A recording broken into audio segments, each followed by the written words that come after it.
Bom, a gente vai ver mais depoimentos daqui a pouco de assinantes, de gente na rua falando sobre barulho, o que mais incomoda e para justamente comprovar esses prejuízos que o barulho constante pode causar à nossa saúde, a gente vai conversar agora com dois convidados que estão na Zona Sul do Rio de Janeiro. O Fernando Castro é professor da COP, o Centro de Pesquisa em Tecnologia da Universidade Federal do Rio de Janeiro, e o Jorge da Cunha, ele é diretor da Sociedade de Otorrinolaringologia do Estado do Rio de Janeiro. Muito bom dia, eu queria começar perguntando justamente sobre esses prejuízos para a saúde, né? O que pode acontecer na audição de uma pessoa que passa muito tempo submetida a barulho intenso, constante e diário. Bom dia. Bom dia. Existem duas situações que devem ser consideradas nesse caso. Uma é o prejuízo efetivo da audição, que vai depender da intensidade do som, do volume que esse som apresenta e do tempo que a pessoa fica exposta a este som. O outro aspecto não envolve tanto a perda auditiva, mas sim o desconforto causado por barulhos indesejáveis, inoportunos, que geram estresse no indivíduo, aquelas pessoas que já têm problemas de saúde, tipo pressão arterial alta ou que são extremamente estressadas, têm a sua pressão arterial elevada em função desse estresse e, com isso, gera os malefícios decorrentes de todas essas doenças que podem estar associadas a esse processo. Entendeu? Doutor Jorge, tem aumentado muito entre a população a incidência do zumbido. Isso pode estar relacionado a esse excesso de barulho, de poluição sonora com que as pessoas têm que conviver? O excesso de barulho é uma das causas possíveis de ser diagnosticado o zumbido. Entretanto, a gente tem que lembrar que o zumbido ele é uma situação multicausal. Você pode ter o zumbido determinado desde alterações metabólicas no organismo, como colesterol alto, triglicerídeo alto, diabetes, etc., e até mesmo tumores do nervo auditivo ou até do próprio sistema nervoso central. Mas, sem dúvida, quando existe uma exposição intensa, um barulho muito forte, a pessoa pode sofrer de um modo agudo uma lesão auditiva e ficar muitas vezes com um zumbido permanente em consequência disso. E até que ponto o nosso dia a dia, né, doutor Jorge, não atrapalha? Eu queria perguntar isso para o doutor Fernando, que está aí ao lado do senhor também. Ele está com um aparelho aí de medição, não é isso, Fernando? Eu queria que você falasse aí sobre esse barulho. Você está numa avenida muito movimentada aí na Zona Sul do Rio de Janeiro, mas na verdade na chegada da Zona Sul para quem vem da Zona Oeste, está indo para o centro, então o movimento é muito grande e o barulho por aí é alto também, principalmente nesse horário agora? Bom dia, Luciano. Bom dia, Raquel. Bom dia. Realmente, em termos de poluição sonora, o grande vilão da cidade é o trânsito. E a gente pode reparar aqui que, apesar do trânsito não estar no momento de pico, nós já temos níveis de ruído mais elevados do que deveríamos ter para essa área, que seria uma área residencial. Então, realmente, o trânsito é o maior problema de poluição sonora numa cidade.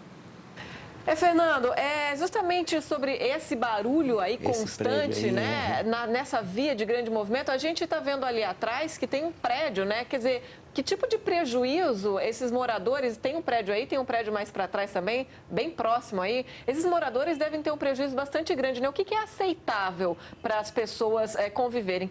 Qual é o nível de ruído que é aceitável antes que prejudique a saúde das pessoas? Como já foi dito pelo Dr. Jorge, a gente tem que separar entre o prejuízo à saúde do ponto de vista de algo permanente, algo realmente prejudicial à saúde auditiva, a pessoa, vou ficar surdo, da questão da prejudicial à saúde no sentido de diminuir a sua qualidade de vida. O grande problema da poluição sonora não é que alguém vai ficar surdo por conta dela. O grande problema é que a sua qualidade de vida, ela decai muito. Então, uma pessoa que passa o dia inteiro trabalhando, chega em casa, vai para o seu descanso, para o seu apartamento e fica exposto a um nível de ruído elevado, ela vai ter uma intensidade maior de estresse, e aí todos os problemas decorrentes disso, no final das contas, a vida dela vai ter uma qualidade menor. Então, esse é que é o grande problema. Você deveria estar aqui com níveis da ordem de 55 decibéis, que seria, aí vai depender um pouco do tipo de uso do solo, se é uma região residencial, industrial, mas vamos dizer, nessa região aqui, algo em torno de 55 durante o dia, e você tem, com o trânsito, 75, 80, dependendo do momento. Ô Jorge, aí mostrando esse aparelho, ele faz essa medição, né? E para quem tem, por exemplo, um celular Na verdade, para o Fernando, desculpa, continuar com o Fernando a pergunta aí, estava com esse aparelhinho. E para quem tem um celular, por exemplo, hoje nessa era mais digital, as pessoas acabam baixando aplicativos para fazer, às vezes, a medição em casa mesmo, barulho do vizinho, ou até mesmo na rua. São tão confiantes quanto esses aparelhos oficiais ou não? É melhor ter um desse aí se você está tendo problema? Não, a medição de ruído ela é uma medição bastante delicada, porque os equipamentos necessários são bastante delicados. Então, esses aplicativos, eles servem até como uma indicação, mas não servem como uma, digamos, constatação de fato do que esteja ocorrendo. Eu mesmo já fiz algumas experiências com isso. Em determinadas situações, os níveis são bastante diferentes dos níveis reais. Então, pode ser uma indicação, mas não uma medição. Agora, Fernando, o que fazer, né, diante dessa situação? Por exemplo, esse bairro aí onde vocês estão, na Gávea, que era um bairro residencial, mas aí a zona oeste do Rio de Janeiro se expandiu, a Barra da Tijuca sofreu um boom imobiliário e essa aí se tornou uma ligação essencial entre zona oeste e zona sul do Rio de Janeiro. O que fazer diante disso, né? Dá para consertar esse problema? Quer dizer, quem mora aí vai ter que conviver com esse barulho? Ou existe alguma estratégia de ordem pública para se minimizar esse sofrimento? Olha, eu acho que isso tem que ser visto da seguinte forma. O grande problema de poluição sonora no Brasil decorre de respeito, ou falta de respeito, ou falta de educação. E essa questão sendo levantada atualmente pela sociedade é relativamente recente. Então, a sociedade brasileira ainda não internalizou a questão de que ela tem que ter um respeito ao seu concidadão em função da sua poluição sonora. Isso significa que, na hora que você faz um planejamento da cidade, você tem o trânsito como grande vilão, o trânsito deveria ser pensado também do ponto de vista de ruído. Como é que você pode melhorar isso? Diminuindo o trânsito. Como é que você vai diminuir o trânsito? Melhorando o transporte público. Então, é toda uma ação integrada no sentido dessa redução. Mas também, você começar a pensar num bar, num restaurante que tem uma música ao vivo, do vizinho que tem o cachorro ou que toca música até as 4 da manhã. Se você não tiver uma conscientização da população de que você está causando um incômodo ao seu vizinho e que também você não gostaria de ter este incômodo na sua vida e você passar a respeitar o seu vizinho, isso ajudaria muito. Mas tem que ser uma ação integrada. O trânsito, ele é um problema, mas ao mesmo tempo você precisa do trânsito por conta da mobilidade da população.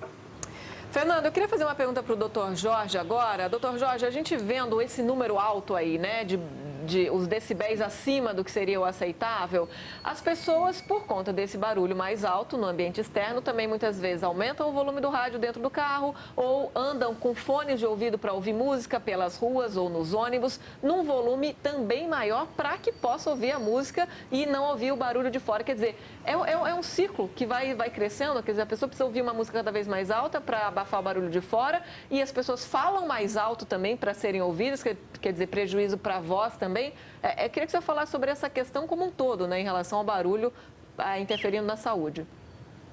Exatamente. Quanto maior é o ruído de fundo, quanto maior o ruído que circunda as pessoas, quanto mais intenso ele é, isso faz com que, através de um reflexo que nós temos chamado reflexo cócleo-fonatório, a gente tem uma tendência natural a elevar o volume de voz. E isso, dependendo do tempo que isso aconteça, da intensidade com que isso aconteça, pode acarretar também prejuízo vocal, né? Mas, sem dúvida alguma, a poluição sonora, o maior impacto que ela causa no indivíduo atualmente é a questão do desconforto acústico com a redução da qualidade de vida, como já falou o doutor Fernando aqui. E essa redução dos níveis de qualidade de vida vão impactar certamente na saúde do indivíduo, na sua pressão arterial, no seu nível de estresse e gerando todas as consequências decorrentes disso. Doutor Jorge, obrigado aí pela participação. Doutor Jorge, que é otorrino, especialista aí nessa área. E também a gente agradece ao Fernando, pesquisador da COP, que fez essa medição aí ao vivo pra gente. Muito obrigado pela participação dos dois. Bom dia, bom fim de semana. A gente segue por aqui vendo mais...